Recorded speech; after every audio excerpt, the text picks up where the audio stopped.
ప్రభుత్వం వచ్చిన తర్వాత 100 రోజులు సంబరాలు చేసుకుంటున్నాం. ఇది మన ప్రభుత్వం, మంచి ప్రభుత్వం అనేటువంటి నినాదంతో ప్రజల్లోకి వెళ్తా ఉన్నాం. అనేక ఇబ్బందులు ఉన్నటువంటి రాష్ట్రం, అన్యాయానికి గత పాలకుల యొక్క చేతగానితనం వల్ల నిర్లక్ష్యానికి, అన్యాయానికి గురైనటువంటి రాష్ట్రాన్ని మరి ఈనాడు గాడిలో పెట్టి గౌరవ ముఖ్యమంత్రి గారు, ఉప ముఖ్యమంత్రి గారు పడుతున్నటువంటి కష్టానికి మరి వెలకట్టలేనటువంటి కష్టాన్ని వాళ్ళు ఈ రాష్ట్రం కోసం పాటుపడతా ఉన్నారు.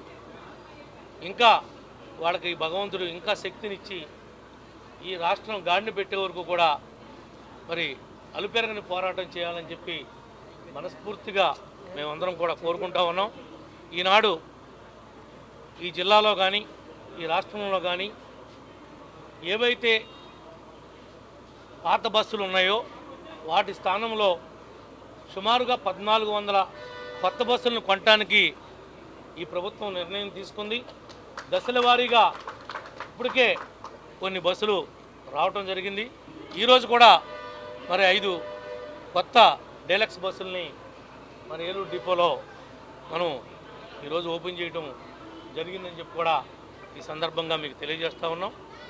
ఈ ప్రభుత్వం అంటే 100 రోజుల్లో 100 కార్యక్రమాలు, మనం ఊహించినటువంటి కార్యక్రమాలు, అమరావతి రాజధానికి నిధులైతేనేమి, పోలవరానికి నిధులైతే ఏమి, ఈ రాష్ట్రంలో ప్రకృతి వైపరీత్యం సంభవించినప్పుడు, ఉపద్రవం వచ్చినప్పుడు ఏ విధంగా పేదవారికి ఈ ప్రభుత్వం అండగా ఉంటుంది, వాళ్ళ యొక్క ప్రాణాలను కాపాడటంలో ఈ ప్రభుత్వానికి ఉన్నటువంటి చిత్తశుద్ధి ఏంటనేది మన విజయవాడ వరదల్లోనే మనందరం కూడా చూడగలిగాం. ఇంకా అన్ని రంగాల్లో కూడా ఎదరికెళ్ళటానికి సిద్ధంగా ఉన్నాం. ఇమీడియట్లీగా ఈ గోతులు పోడ్చడానికి కూడా 290 కోట్ల రూపాయలు ఆర్ఎన్బికి ఓన్లీ పడినటువంటి గోతులు పోడ్చడానికే డబ్బులు ఇవ్వటం కూడా జరిగింది.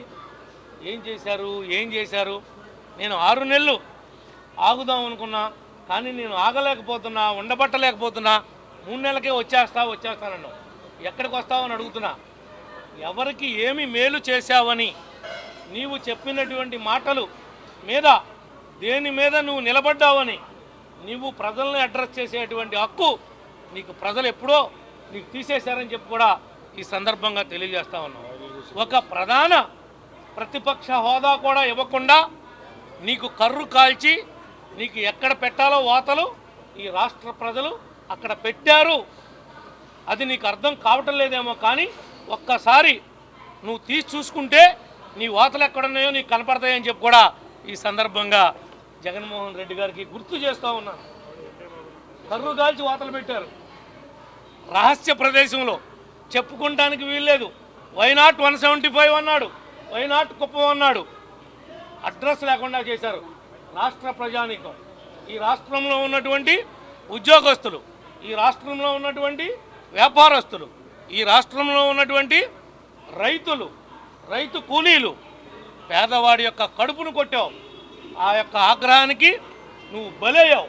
నిన్ను రాజకీయంగా ఈ రాష్ట్ర ప్రజానీకం సమాధి చేశారు రాజకీయంగా. అది గుర్తుపెట్టుకోండి వైఎస్ఆర్ పార్టీ నాయకులారా, కార్యకర్తలారా. ఇంకేమన్నా మీలో మంచి ఆలోచన ఉంటే వచ్చి తెలుగుదేశంలోనో, జనసేనలోనో, బీజేపీలోనో చేరి ఈ ప్రజలకు సేవ చేయడానికి మీరు పనికొస్తారేమో తప్ప మీ పార్టీని రాజకీయంగా ఈ రాష్ట్రంలో గోళీ కట్టారు, కట్టబోతున్నారు అనే విషయాన్ని మీరు గుర్తుపెట్టుకోమని చెప్పి తెలియజేస్తారు.